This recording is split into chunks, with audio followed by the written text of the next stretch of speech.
The Senate will come to order. Will the clerk please call the roll? Senators Baisley, Bridges, Excused. Buckner, Coleman, Cutter, Senator Cutter,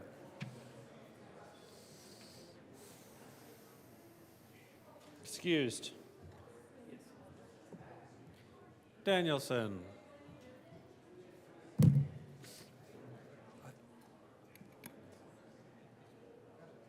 Senator Danielson,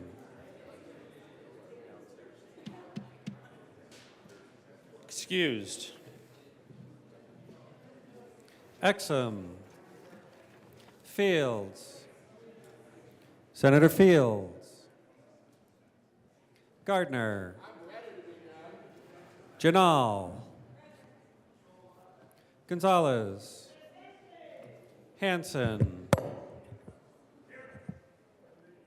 Henriksen, Hawkes Lewis, Kirkmeyer, Kolker, Senator Kolker,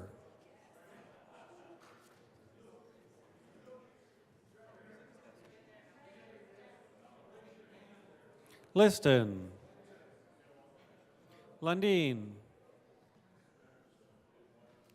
Marchman, Michelson Janae,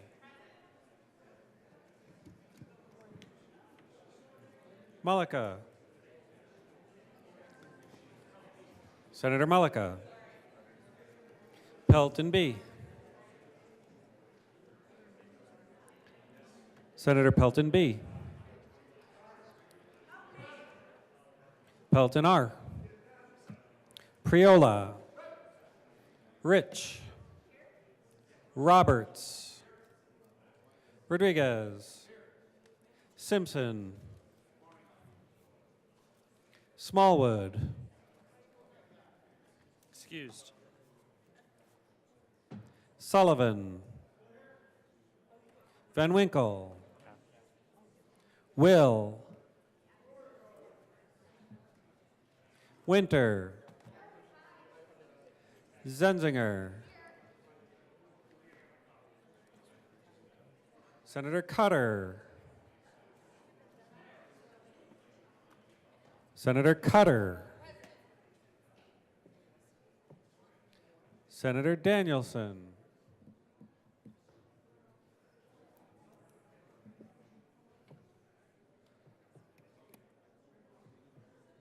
Mr. President, Here.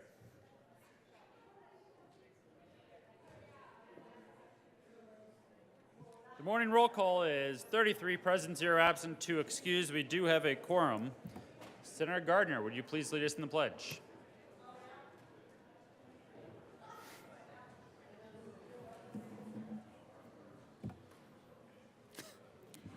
Colleagues, please join me in the pledge.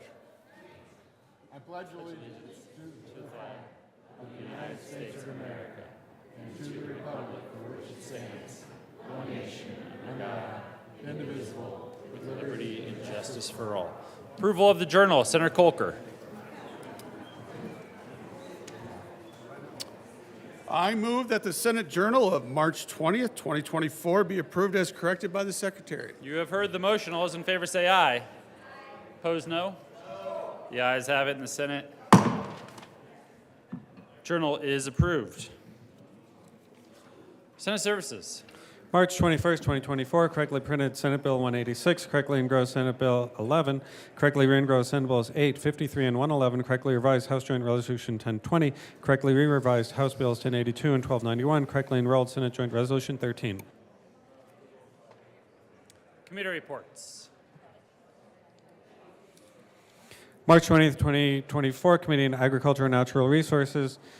After consideration of the merits, the committee recommends the following: Senate Bill 172 be referred to the Committee of the Whole with favorable recommendation, and with the recommendation to be placed on the consent calendar, and House Bill 1272 be referred favorably to the Committee on Appropriations. March 20th, 2024, Committee on Education. After consideration on the merits, the committee recommends the following. Senate Bill 156 be postponed indefinitely. The committee has had under consideration, has had a hearing on the following appointments. It recommends that the appointments be placed on the consent calendar and conferred member of the Colorado Commission on Higher Education, effective July 2nd, 2023, for a term expiring July 1st, 2027. Lysandra Gonzalez of Thornton, Colorado, to serve as a representative of the 8th Congressional District, reappointed. March 20th, 2024, Committee on Health and Human Services. After consideration on the merits, the committee recommends the following. Senate Bill 168 be amended as follows, and as so amended, be referred to the Committee on Appropriations with favorable recommendation, and House Bill 1258 be referred favorably to the Committee on Appropriations. March 20th, 2024, Committee on Judiciary. After consideration on the merits, the committee recommends the following. House Bill 1241 be referred to the Committee of the Whole with favorable recommendation. House Bill 1102 be referred to the Committee of the Whole with favorable recommendation. House Bill 1104 be referred to the Committee of the Whole with favorable recommendation and with a recommendation to be placed on the consent calendar. March 20, 2024, Committee on Judiciary. After consideration of merits, the committee recommends the following. House Bill 1072 be amended as follows. As so amended, be referred to the Committee of the Whole with favorable recommendation with a recommendation that it be placed on the consent calendar. March 20th, 2024, the Committee on Health and Human Services has had under consideration and has had a hearing on the following appointments and recommends that the appointments be placed on the consent calendar and confirmed members of the Colorado Health Facilities Authority Board of Directors, effective July 1, 2023, for terms expiring June 30th, 2027. Jason Ports of Durango, Colorado, reappointed. Brian Turner of Canyon City, Colorado, appointed. Thank you. March 20, 2024, Committee on Transportation and Energy. After consideration on the merits, the committee recommends the following. Senate Bill 166 be amended as follows, and as so amended, be referred to the Committee on Finance with favorable recommendation. And Senate Bill 165 be amended as follows, and as so amended, be referred to the Committee on Finance with favorable recommendation.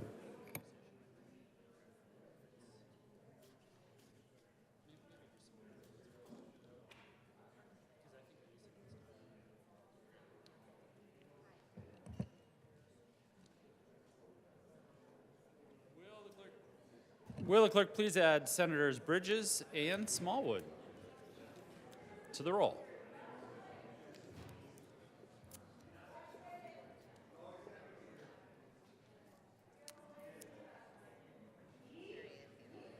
Third reading of bills. Final passage. Will the clerk please read the title to Senate Bill 11? Senate Bill 11 by Senators Winter and Cutter and Representatives Duran and Wilford concerning measures to increase protection from harm caused through the use of technology. Senator Winter. Thank you, Mr. President. I move for third reading and final passage, House Bill, Senate Bill 11. Senator Gardner. Thank you, Mr. President. I want to thank the sponsors for the work on the bill. You'll notice in the engrossed version with the changes and amendments, it's vastly different than it began. I'm not convinced we won't see it back for House amendments, but I believe at this point the bill is an important protection for those who use online dating services, for those who might be subject to use of a tracking device, and also to deal with the problem of artificial intelligence, AI-generated images. Those are the three things in the bill. And so, again, I want to thank the sponsors, and I'll be an aye vote. See no further discussion. The motion for the body is the passage of Senate Bill 11. Are there any no votes? Senators Pelton R., Smallwood, Minority Leader Lundin, Pelton B.,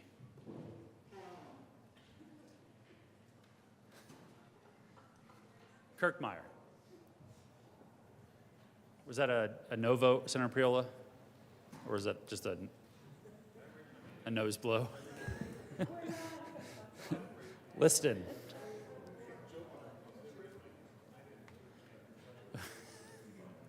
With a vote of 29 ayes, 6 noes, 0 absent, 0 excused, Senate Bill 11 is passed. Co-sponsors, Senators Roberts, Danielson, Mullica, Marchman, Kolker, Hansen, Gonzalez, Majority Leader Rodriguez. Janal. Fields. Priola. Michelson Janae. Jaquez Lewis. Coleman. Exum. Buckner.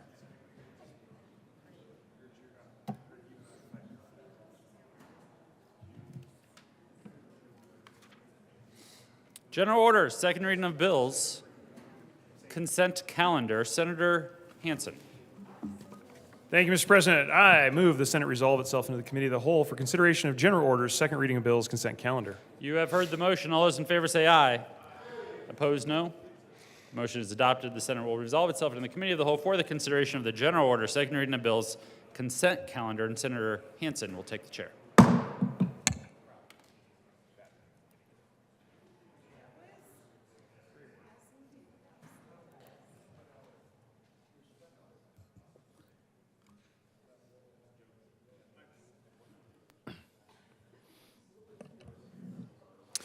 The committee will come to order and the court rule is relaxed. Will the clerk please read the title of all the bills on the general order, second reading of bills, consent calendar? House Bill 1143 by Representative Catlin and Senators Winter F. and Pelton B.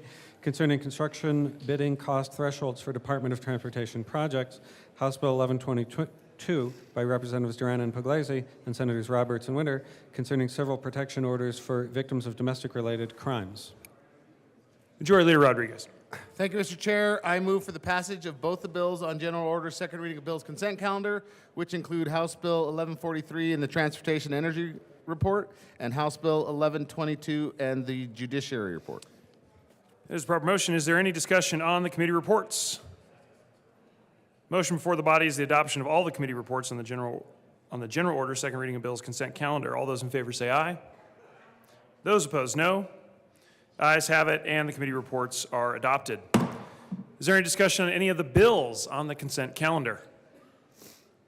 The motion before the body is the adoption of all the bills on the general order, second reading of bills, consent calendar. All those in favor say aye. Aye. Those opposed, no. The ayes have it, and the bills are adopted. Majority Leader Rodriguez. Thank you, Mr. Chair. I move the committee rise and report. Motion is for the committee to rise and report. All those in favor say aye.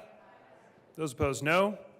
Ayes have it, and the motion is adopted. The committee will rise and report.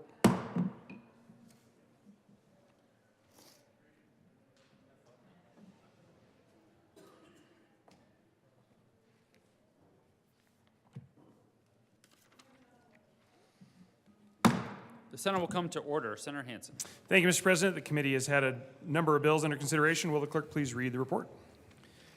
March 21st, 2024. Mr. President, your Committee of the Whole begs leave to report it has had under consideration the following attached bills, being the second reading thereof, and makes the following recommendations thereon. House Bill 1143 is amended, and House Bill 1122 is amended, passed on second reading and ordered revised and placed on the calendar for third reading and final passage. Senator Hansen. Thank you, Mr. President. I move the report. Motion before the body is the adoption of the Committee of the Whole report. Are there any no votes? With a vote of 35 ayes, 0 no, 0 absent, 0 excused, the Committee of the Whole report is adopted. House Bill 1143 is amended. House Bill 1122 is amended, passed on second reading and order revised and placed on the calendar for third reading and final passage. General order, second reading of bills. Senator Hansen. Thank you, Mr. President. I move the Senate resolve itself in the Committee of the Whole for the consideration of general orders, second reading of bills. You have heard the motion. All those in favor say aye. Opposed, no. The ayes have it. The motion is adopted. The Senate will resolve itself into the Committee of the Whole for the consideration of the general order, second reading of bills, and Senator Hansen will take the chair.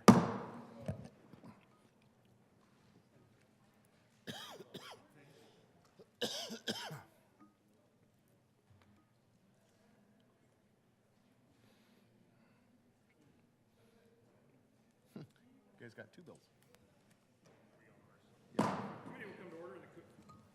The committee will come to order, and the court rule is relaxed. Majority Leader Rodriguez. Thank you, Mr. Chair. I move to lay over SCR 001 until Wednesday, March 27th.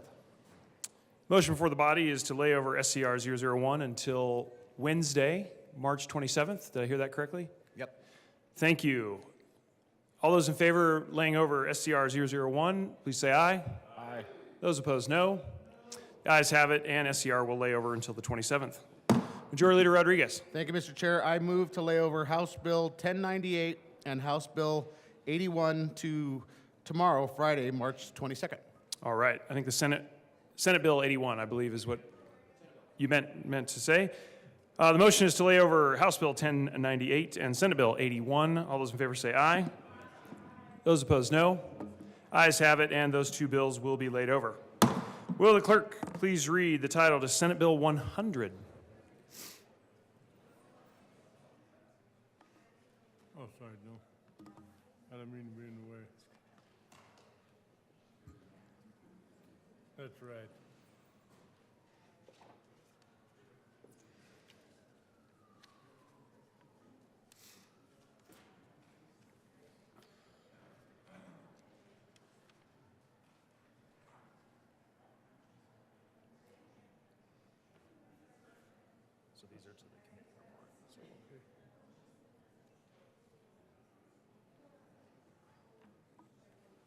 Senate Bill 100 by Senators Roberts and Will and Representatives Velasco and Taggart concerning commercial vehicle safety measures in Colorado highways. Senator Roberts. Thank you, Mr. Chair. I move Senate Bill 100, the Transportation and Energy Committee report, and the Appropriations Committee report. To the T&E Committee report. Thank you, Mr. Chair. So we adopt it first. Okay. All right. Thank you, Mr. Chair. We made a number of amendments in the Transportation and Energy Committee that narrowed this bill significantly to mostly Western Colorado, took out some of the provisions related to left lane restrictions and some other smaller modifications. I asked for an aye vote on the committee report. Any discussion on the committee report? Seeing none, all those in favor of adopting the T&E Committee report, please say aye. Aye. Those opposed, no. Ayes have it, and the T&E Committee report is adopted. To the Appropriations Committee report. Thank you, Mr. Chair. The Appropriations Committee made a very small appropriation. I ask for an aye vote. Any discussion? Seeing none, all those in favor of adopting the Appropriations Committee report, say aye. Aye. Those opposed, no. Ayes have it, and the committee report is adopted. To the bill. And we do have an amendment at the desk. Will the clerk please read Amendment L007? L007, amend the Transportation and Energy Senator Committee Roberts. report. Thank you, Mr. Chair. I move L007. To the amendment. Thank you, Mr. Chair. This amendment adds a couple things to the study that CDOT is going to do that was in the original version of the bill. The original study is about adding more chain up and chain down stations on our state highways and Colorado highways. This adds a couple other things we want the study to look at, one being the economic and safety impacts of commercial vehicle incidents during snowstorms, as well as examining commercial motor vehicle parking locations on I-70. This is in largely response to the big recent snowstorm we had, but we know it happens during every snowstorm. We've worked very closely with the trucking groups on this and something that they have requested, and so we're going to add it to the study, and I would ask for an aye vote. Thank you, Senator Roberts. Any discussion from the good senator with the matching tie? Seeing none, Minority Leader Lundin.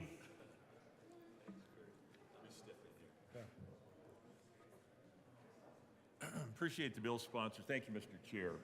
I appreciate the bill sponsor's work over the last couple of days. This bill was originally calendared 2 days ago, and or 3 days ago, and we've had a couple days to work on this a little bit. This particular amendment, L007, is part of the work that has been done. What we've got here is a little bit of a challenge, quite frankly. Trucks that are rolling in from California, Texas, Alabama, wherever, where snow is not part of the normal thing, are not as prepared potentially as some of the trucks that are part of the Colorado motor carriers and deal with this on a routine basis. Trying to figure out how to make sure that every trucker, whether they're a homegrown, home-operated outfit or someone coming in from out of state across the country, is safe in the process of dealing with our weather, and the vagaries of our weather is critically important. And the additional chain up, chain down stations, the limitation in some of the highways is a critically important step. 007 is part of that discussion. I'm grateful to the sponsors for this and want to acknowledge that. All right, further discussion on L007. Seeing none, all those in favor of L007 say aye. Aye. Those opposed, no. The ayes have it, and L007 is adopted.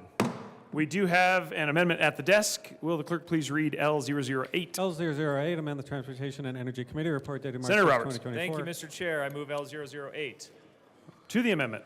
Thank you, Mr. Chair. So this amendment also reflects many conversations with the trucking groups, the motor carriers, and CDOT. What this amendment does is further narrows the must-carry chain requirement that's being established in the bill for commercial vehicles over 16,000 pounds to specific stretches of road in western Colorado. So what you'll see on this amendment is we're calling out the specific mileposts on these routes. It's I-70 and US routes and one Colorado highway, but we are trying to make it specific so we can target the problem that we're trying to solve, which is commercial vehicles not having the proper chain equipment on these mountain passes, these more dangerous stretches of road, and make sure that they're prepared. So I want to thank a lot of collaboration went into coming up with this very targeted list, and it again narrows the bill significantly, but I think targets our enforcement on where the problems are most prevalent.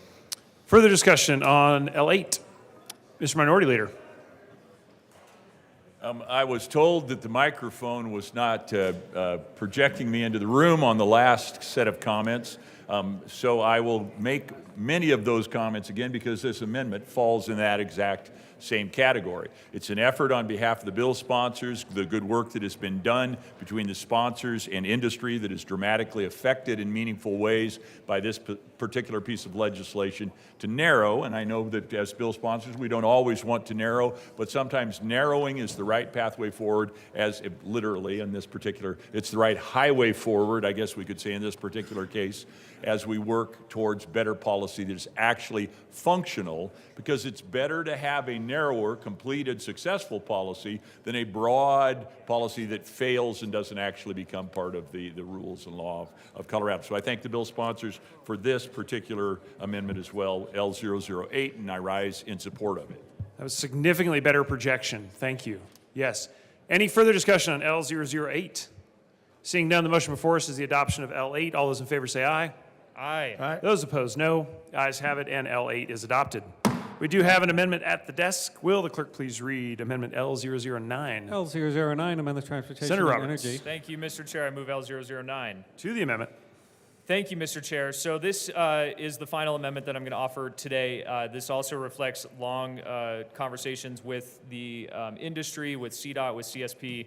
The original version of the bill had a no passing prohibition from Morrison and all the way to Glenwood Springs on I-70. We have decided to narrow that to a no pass restriction on the most troublesome parts of I-70. So what you'll see in this amendment is we're calling out the specific mileposts and locations on I-70 where commercial vehicles shall not enter the furthest left lane unless necessary or authorized by law. And again, we've targeted and used data from CDOT about where the accidents and crashes are happening. It is mostly on these passes, places like Glenwood Canyon, Dow Junction, Vail Pass, Eisenhower Tunnel, and Floyd Hill, to make sure that we can cut down on accidents, avoidable accidents there, but not have a broad blanket prohibition on the left lane. So thanks for the collaboration on this to everybody, and ask for an aye vote on L9. Thank you, Senator Will. Thank you, Mr. President. A little more on that. I mean, this amendment is data-driven for sure. And for those of us that drive this stretch of highway quite often, these are the perfect spots that need this. So this is a great amendment. All right. I am just relieved that it's down to the half mile in this amendment. Senator Pelton. Thank you, Mr. Chair. My question, how are the truckers going to know these specific spots? And if it's going to take more signage and things like that, is that changing or is that going to, drive a fiscal cost? Senator Roberts. Thank you, Mr. Chair. Thank you to the good senator from Cheyenne Wells. It's a good question. So CDOT in a lot of these locations already has the video boards, and so they'll be able to advertise there. But they have also made a commitment to put up physical signs in these locations, and they've worked with the motor carriers to make a commitment that enforcement of this won't happen until the signage is up. Yep. Yeah. All right. Further discussion on L9. Seeing none, the motion before us is the adoption of L9. All those in favor say aye. Aye. Those opposed, no. The ayes have it. L9 is adopted. To the bill. Senator Roberts. Thank you, Mr. Chair. Colleagues, so to the bill, and I'm very excited about this bill and thankful to Senator Will for his partnership on this and everybody that has worked on this. Senator Will and I probably feel like we live on I-70, especially during session, and drive it very frequently. But all of you know that our avoidable crashes that happen on I-70 and in some of our mountain highways cause great safety risk to all Coloradans and visitors, but also cause tremendous economic impact to our state. The statistic is every hour that I-70 is closed costs the state of Colorado's economy $2 million. Every single hour. And we know during these snowstorms that closures can last for much longer than that. And it also hurts the trucking industry because they need to move their goods. And when an unprepared driver comes into our state or goes into the mountains without proper equipment and causes a closure, it impacts passenger vehicles and commercial vehicles alike. And so what we're trying to do in this bill, especially with all the amendments, working with the industry, working with CSP and CDOT to really target the issue, what we're going to do is ensure that more commercial vehicles have chains when they go to these dangerous mountain passes during the winter, that they aren't passing the left lane when they don't need to be, which has caused too many avoidable crashes. And we are working with the industry and CDOT to study more significant issues so we can take a targeted approach in the future to more problems as they arise. We know that CMVs are not the only reason that accidents and closures happen on our highways, but they do account for over 50% of the crashes while only being 7% of the highway traffic. So this does seem like an appropriate way to target this legislation and try to fix some problems. It's not going to fix everything, but we do need to do this because it's hurting our constituents, it's hurting our economy. We can make our roads safer in a very targeted way, and I would ask for an aye vote on Senate Bill 100. Senator Will. Thank you, and well said to my co-prime in this. You know, this bill is data-driven. It truly is. And anecdotally, I can tell you if I'm driving that highway all the time, it's all spot on. Because I'm on that highway all the time. I mean, not last Friday, but the Friday before, it took me 7 hours to get home. Well, luckily I got through because the road was still open, but eastbound wasn't. And I come out of the tunnel, and there's 3 semis got the road blocked and traffic backed up clear past Silverthorne. So this is something we really need to do. And I know Senator Roberts and I it's constituent driven. Glenwood Canyon especially, for both of us, is we hear from our constituents and they want something done and to keep the highway from being closed. And that's not all just snowstorms. Sometimes that's rain and mudslides and everything else, especially for Glenwood Canyon and especially after the fire. But this bill is constituent driven and people want this to happen. And I'm really excited to be on this bill with a good senator from Avon. So thank you. Ask for an aye vote. Further discussion. Senator Priola. Thank you, Mr. Chair, and I just want to come up here and also support Senate Bill 100 and thank both sponsors for working on this in a bipartisan way. As a native Coloradan, I've traveled I-70 since the 70s. One of my earliest memories is my parents taking my sister and I on a day trip. We went through the Eisenhower Tunnel, and I vividly remember construction workers, miners, walking in and out of the Johnson Tunnel. So that had to have been 77, 78. Over the decades, the rarity of closing down I-70, especially in the wintertime, has become a regularity, unfortunately. And my family and I also go to the West Slope in the summer, and the traffic, honestly, in the summer is sometimes, a lot of the times, worse than it is in the winter. So we do have a policy when we drive from the western part of the country to see family or whatever back home, we try not to hit the tunnel before 10 p.m. because that will at least ensure we're not sitting on traffic on the backside of I-70. But again, I just want to thank the sponsors for their hard work on this bill. It will definitely help the economy of not only the West Slope, but the entire state because unlike some states that have numerous east-west, north-south interstates, Colorado has only one of both. Thank you. Senator Pelton. Thank you, Mr. Chair. I just want to thank the sponsors for all their work. I know they've listened to all sides of this issue and have run some good amendments around those discussions. So I think, you know, it's kind of working the right way. I don't know that I can fully support it still, but I wanted to thank them for all the work they've done and let people know they were listening. Further discussion, Senator Lundin. Thank you very much, Mr. Chair. I too want to add my voice to those who are acknowledging and thanking the sponsors for addressing this very important issue. The three amendments we had here this morning significantly improve the bill. Unfortunately, I'll still be in a no vote on the bill when it comes time to take that final vote. And it's not because I oppose the policy. It's because it's critically important that we drive a stake in the ground and acknowledge this will not solve the problem. We still have other things that we need to do to get to this. And many of those things that need to be done are coming to us from the commercial motor carriers. They're saying, hey, we do this for a living. It's our wheels on the interstate. It's our wheels on the highway that we are controlled and driven by truckers whom we want to keep safe.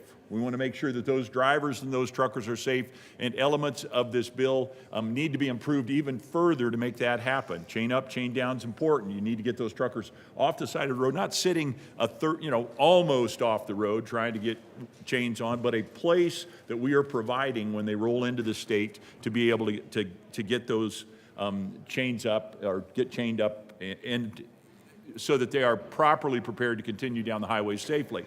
Another element that's missing that should be reconsidered and should be part of future conversations, there used to be a chain assist program.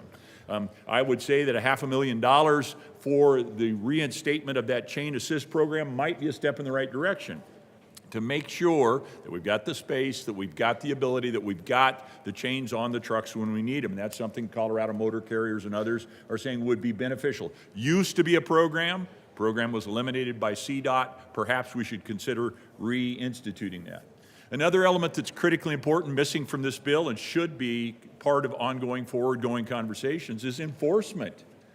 The reality is we do not have enough troopers on the western slope. Cost of living's high. We're trying to figure out how to address some of those issues, but we're 40% understaffed on enforcement on the western slope, and that's a problem that needs to be addressed, should be part of this package. Sadly, is not part of this package, leading to my ultimate no vote, but that's the stake in the ground saying we've got to increase the enforcement capacity out there. Now, in the same time, we're 40% understaffed on the western slope. The executive protective details are significantly and dramatically increasing here on the Front Range on behalf of elected officials. Well, that's probably important too, but not at the cost of enforcement on the western slope. And so I would call that out as an issue that still needs to be dealt with. Another issue that I would say we must make sure we address as we move forward is broader notification, advanced signage to make sure trucks know where they're entering into. When they roll into the state, they don't have the statute book in their lap. They need to know where it is that they need to be prepared to get stopped before they enter into that area, get chained up, and be appropriately protected. So advance notice, advance signage of the circumstance is another thing that should be part of this conversation, part of going forward.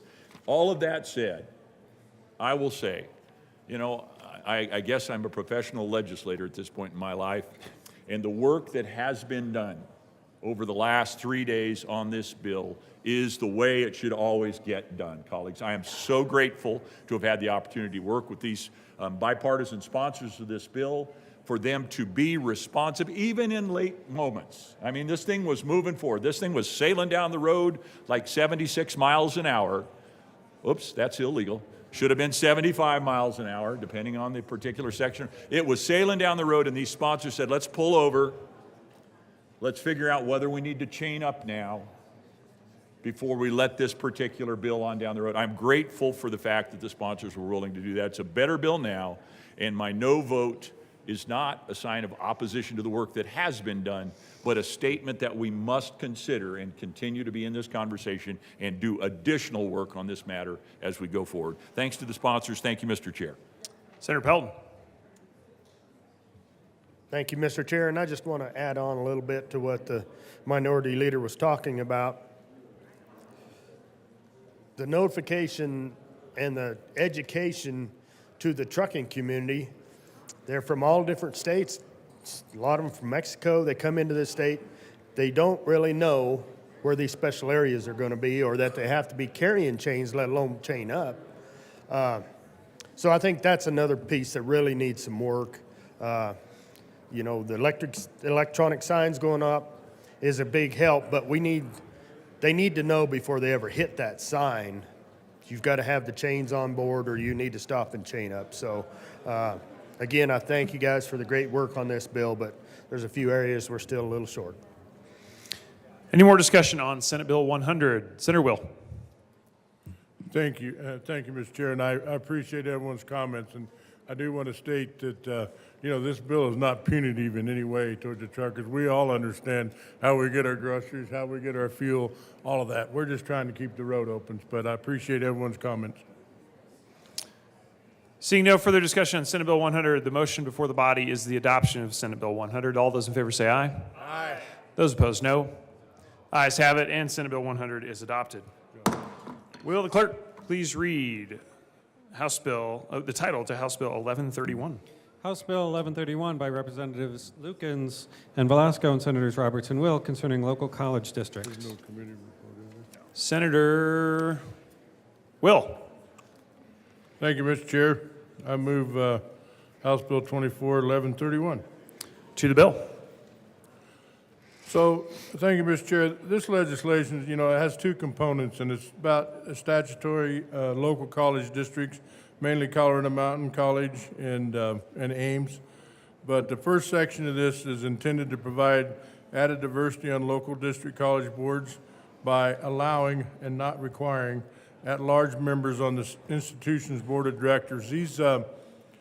These college boards, especially CMC, they're all over the state of Colorado, and they're in rural areas. They're in more populated rural resort areas, and so these at-large members would be very helpful to the board. And then the second section of the bill updates antiquated statutory provisions that address the timing of the annexation elections. So, current statute requires that elections for municipal annexation into a local college district take place only in odd years, and this will remedy that.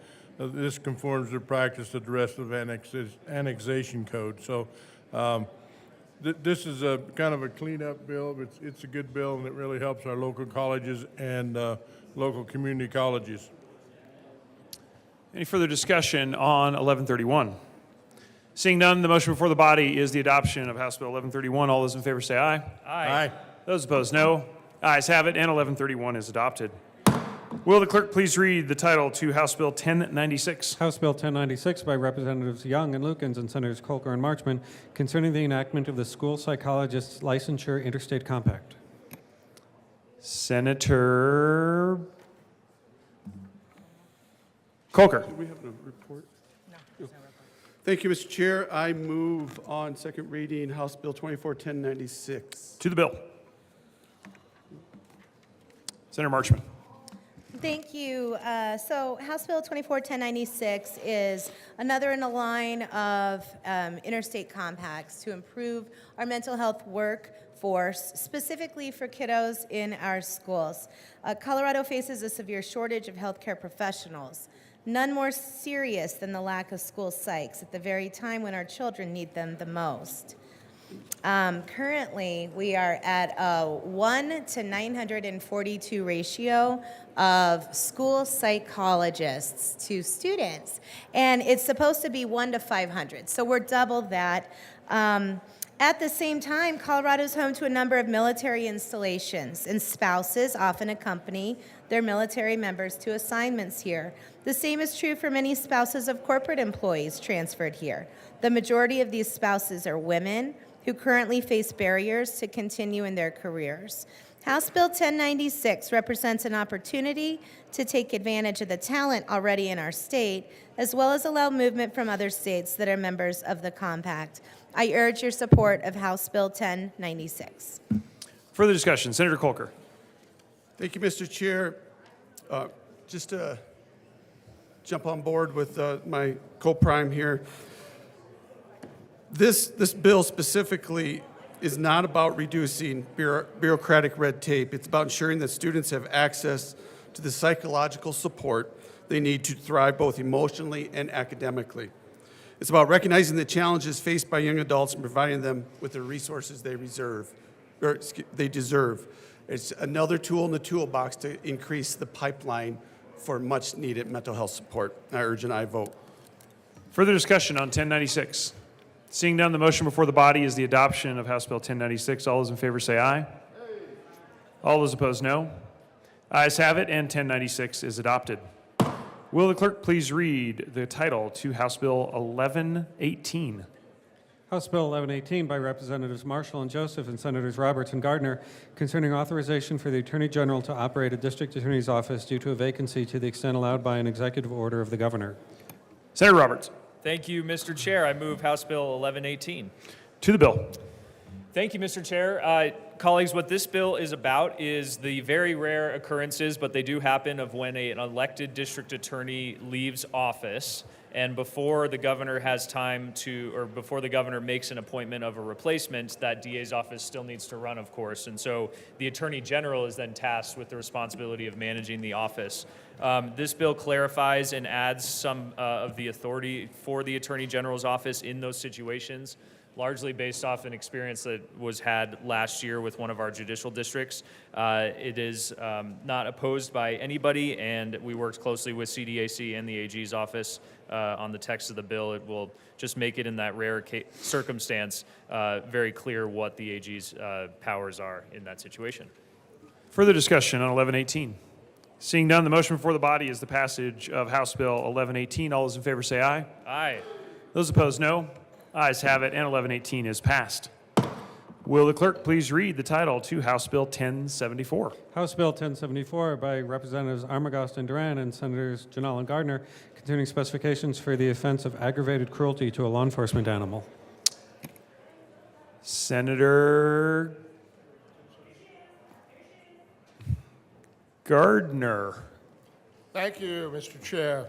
I move House Bill 1074. To the bill.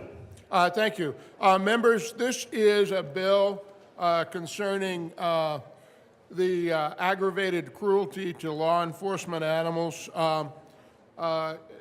predominantly canines, but also Animals, these canines, these horses and other animals, they're part of the law enforcement team. And they're one of the community. They are out there highly trained, certified, recertified, specialized training to detect explosives, narcotics, cadavers, and so many other things. But this is a good bill, and the animals that are part of law enforcement deserve that recognition as well. Ask for an aye vote. Further discussion on 1074? Seeing none, the motion is for the adoption of 1074 on second reading. All those in favor say aye. Those opposed, no. 1074 is adopted. Mr. Majority Leader. Thank you, Mr. Chair. I move the committee rise and report. The motion for the committee is to rise and report. All those in favor say aye.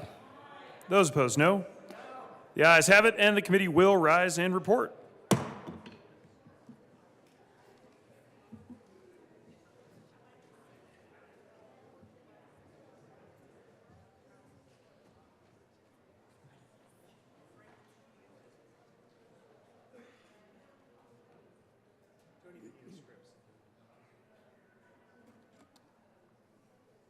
Just need 3 bills on consent calendar.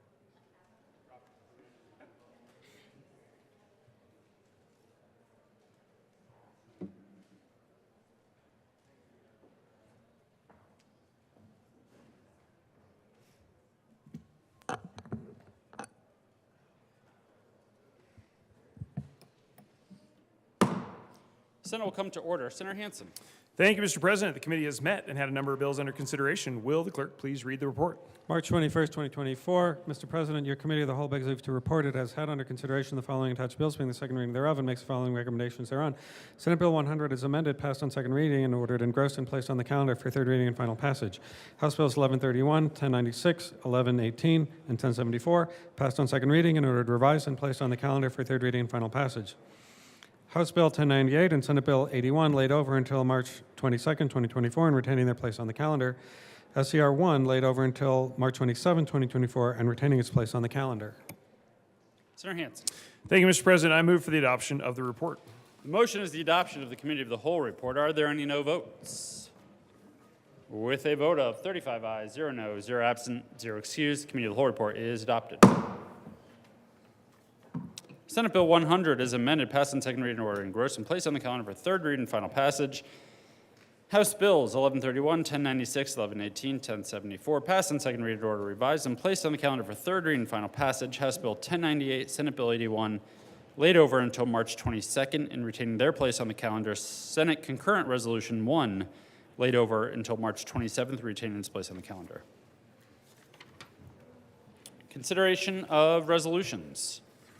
Will the clerk please read the title of Senate Resolution 3? Senate Resolution 3 by Senator Zenzinger concerning the recognition of Single Parent Day. Senator Zenzinger.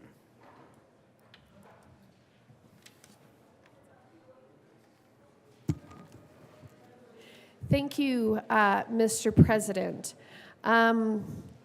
Members, it is our pleasure to be able to present the resolution concerning the recognition of Single Parent Day. And I would ask that the clerk please read the resolution because it is very short. It's not very long. And then we will have some introductory comments about the resolution after we read it. Senate Resolution 3 concerning the recognition of Single Parent Day. Whereas the greatest need of every child is to be loved, and whereas parents invest an immeasurable amount of time, energy, and devotion to raise their children and to provide them with the support and guidance required to become responsible, productive, and successful adults, and whereas the responsibility of raising children is particularly difficult when it falls on the shoulders of a single parent, whether it be due to divorce, death, or any other circumstance, and whereas according to U.S. Census data, almost a quarter of U.S. families with children under 18 years of age are single-parent families, amounting to over 10 million households. In 2023, over 15 million children were living in single-parent families in the United States. And whereas single parents deserve respect and recognition for their dedication and achievements. And whereas in 1984, then-President Ronald Reagan declared March 21st as National Single Parent Day. Now therefore be it resolved by the Senate of the 74th General Assembly of the State of Colorado that we, the members of the Colorado Senate, continue to designate March 21st as Single Parent Day in Colorado in respectful recognition of single parents in Colorado. Be it further resolved that a copy of this resolution be sent to Janice S. Moglin, longtime Colorado advocate for Single Parent Day. Senator Zenzinger.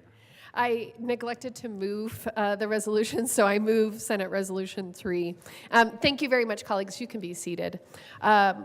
So part of the reason why it's such a pleasure for me to be able to bring this resolution forward every year, I've done it for, I think this is my 4th year, maybe even my 5th year doing this resolution, is because I was a single parent for a good majority of my children's upbringing, and I'm very familiar with the struggles that come with being a single parent, and also some of the moments that helped refine my character as well.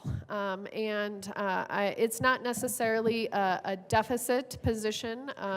It actually can become one of a strength, but we do need to recognize that it comes with its unique challenges as well.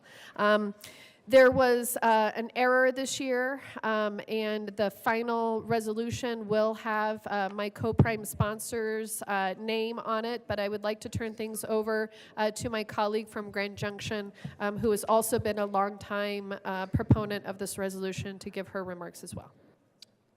Senator Rich. Thank you, Mr. President, and it's a pleasure to be here and be a part of this recognition of single parents. You know, children need a safe and reliable household to flourish, and it is much harder for single parents who live with financial hardships. I was reading in Psychology Today that it costs $234,000 to raise a child. Being the sole parent of a household may mean you are also the boss. My sister was a single parent for a lot of her years. She was at the time a school teacher. Her 2 children thrived, even while she worked, and continued her studies to get her master's and eventually her doctorates in education. Single parents struggle many aspects in their life. They set rules, and you are an awesome group, and I admire you as well. Senator Michelson Janae. Thank you, Mr. President, and thank you so much for bringing this resolution. My mother was a single mother.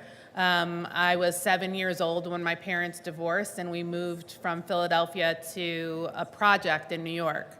And it was a very scary time in my life. It was myself and my two brothers and my mom, who was all of 30 years old, trying to figure out how to keep us safe in a very, very unsafe environment. And I will never forget the day when I was 7 years old that she said to me, "I need you to be good." And I knew that that meant that I had to be her partner in some way in raising my brothers and in getting us through what we were going through. So it was really tough, but my mother did it, and she's an amazing woman. And Mommy, I love you. Senator Pelton. Thank you, Mr. President. I too am a product of a single parent. Only my single parent was my father. We got to move up to the Western Slope after my parents got divorced. And to move from Cheyenne Wells to Basalt was a culture shock for me. That was a completely different world. And to watch my dad have to work 3 jobs, to take care of me and my brother was pretty remarkable. Sorry. But he did it. And he really took care of my family, and the 2 times that I ever seen him get upset and get emotional was 1982 when we lost 1/3 of our herd, and in 1994 when I left for the fleet in the military. To watch him, see what he was able to raise in me was amazing. And I didn't make it easy, because I was a teenage boy going through, watching his parents go through a divorce, and he worked very hard to make sure that I became the person I am today. And I get to spend lots of time with him when I'm up here, because that's who I stay with there in Strasburg. So, but I do appreciate everything, all the sacrifices my father made for me and my brother, and I really thank you for this resolution. And Dad, I love you. I'm glad that you took care of us, so thank you.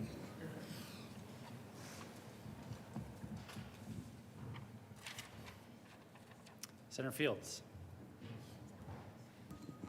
Good morning, Mr. President and colleagues. I rise in strong support for this resolution. I didn't realize that I was raised in a single family until I was an adult. And the reason for that is because my dad was a soldier, and my mom was a military wife. And so whenever my dad was stationed to defend this country for our freedoms, 2 tours in Vietnam, and then 1 in Korea, we had to stay stateside.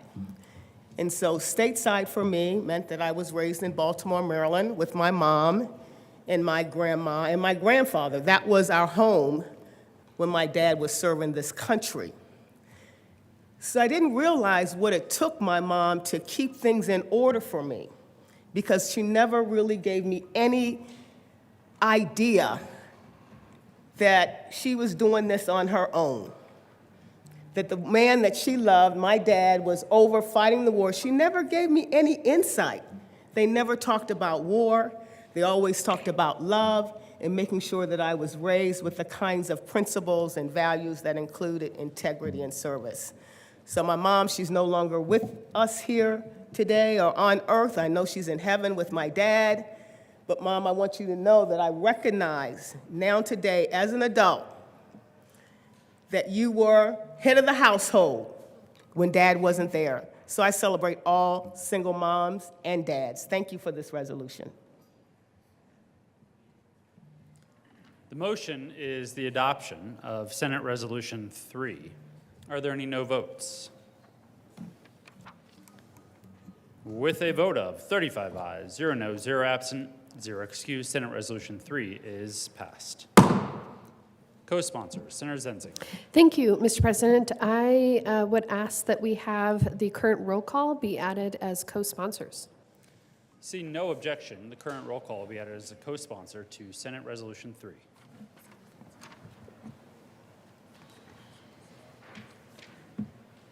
Consideration of governor's appointments. Consent calendar. Will the clerk please read all of the appointments listed on the consent calendar?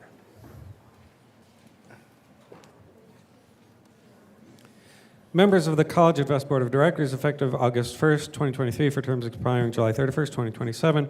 Martha Marty Awad of Denver, Colorado, reappointed. Alan Padilla of Windsor, Colorado, appointed. David Chiavachi of Highlands Ranch, Colorado, appointed.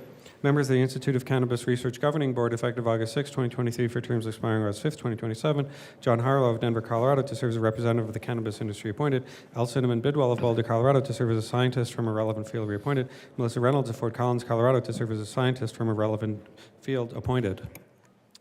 Majority Leader Rodriguez. Thank you, Mr. President. I move for the passage of all the members of the governor's appointments consent calendar, which include Martha Marty Awad of Denver, Alan Padilla of Windsor, David Chiavachi of Highlands Ranch for the College and Vest Board of Ed Directors, John Harlow of Denver, L. Cinnamon Bidwell of Boulder, Melissa Reynolds of Fort Collins for the Institute of Cannabis Research Governing Board.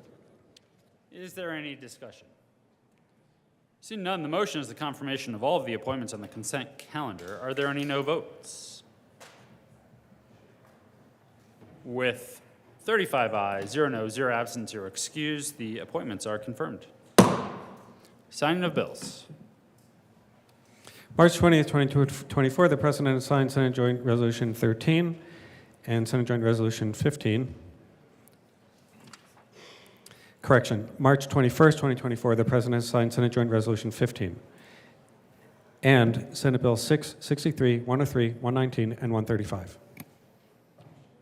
Announcements.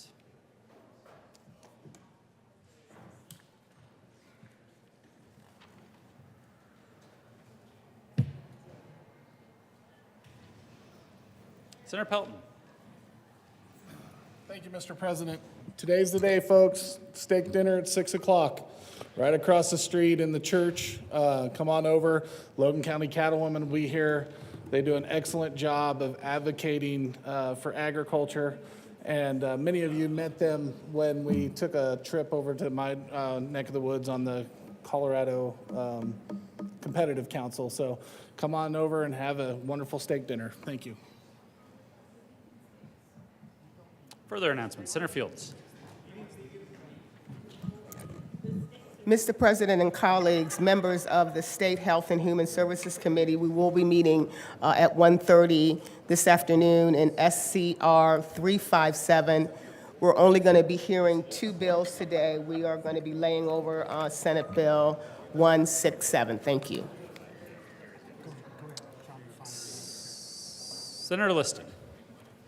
Thank you, Mr. President. Members, I want to remind you once again this afternoon after you're done with your work, or when we get done with our work, that we're all invited to the Colorado Retail Council's legislative reception, which will be just down the street at the Art Hotel from 5 to 7. Come meet these good people that run the stores like Target and other significant retailers, and we're all invited this afternoon from 5 to 7. And I'm just planting the seed that our second nuclear caucus will be next Wednesday, and we'll have more information. We have a great speaker and a lunch. That'll be next Wednesday in room 603 across the street. I'll let you know more about it, but thank you very much, and hope to see you this afternoon. Bye-bye. Senator Exum. Thank you, Mr. President. Senate Local Government and Housing Committee. We're meeting upon adjournment 15 minutes after we adjourn. We're doing action only on Senate Bill 106, Zinzinger and Coleman, and House Bill 1267, Senator Coleman and Hansen, and also House Bill 1100 with Senator Hawkins Lewis. 15 minutes upon adjournment. Thank you. Senator Danielson. Thank you, Mr. President. Just a quick announcement for the Senate Business, Labor, and Technology Committee will be meeting on adjournment in about 15 minutes, and we're going to hear Senate Bill 48, House Bill 1058, and we're going to lay over to a later date, House Bill 1228. Thank you so much, everybody. Have a great day. Senator Roberts. Thank you, Mr. President. Agriculture and Natural Resources Committee, we're meeting at 1:30 to hear two bills, House Bill 1257 and then Senate Bill 171 concerning the reintroduction of wolverines. If you're interested, see you there. It's a nice tie, Senator Roberts and Will. Senator Coleman. Thank you, Mr. President. Members, Senate State Veteran Military Affairs Committee will be meeting at 1:30 in the Old Supreme Court. We'll be hearing Senate Bill 170, House Bill 1097, Senate Bill 177, Senate Bill 178, and Senate Bill 176. Message from the House. March 21st, 2024, Mr. President, the House has passed on third reading and transmitted to the Revisor of Statutes House Bills 1324, 1329, and 1319, amended as printed in House Journal March 20th, 2024. Mr. Majority Leader.